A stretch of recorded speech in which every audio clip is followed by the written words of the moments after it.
Do It Wise България ЕООД материално дарение техника.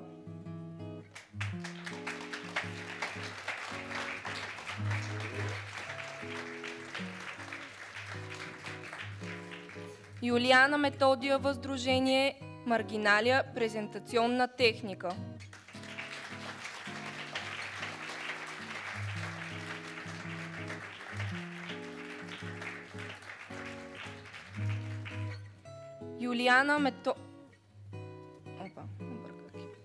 Инженер Аделина Тошева, Алия 13 ЕООД, проекти и изпълнение на съблекалня за балетната зала на читалището.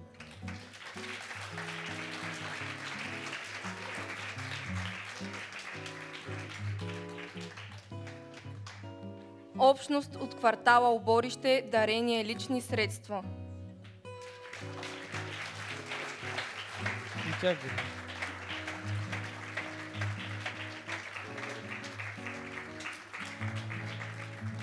Бранимир Морфов съвместно с www.jump.bg, хостинг и домейн, изработка на уебсайт на читалището.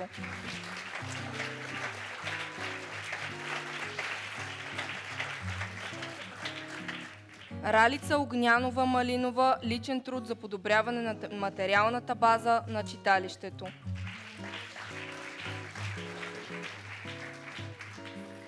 Божидар Емануилов, член на настоятелството, дарение лични средства.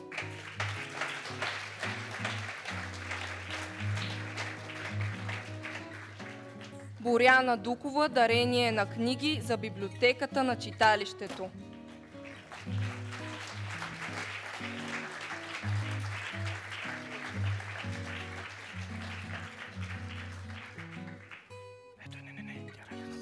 Оргахим АД, дарение от продуктова гама на Оргахим.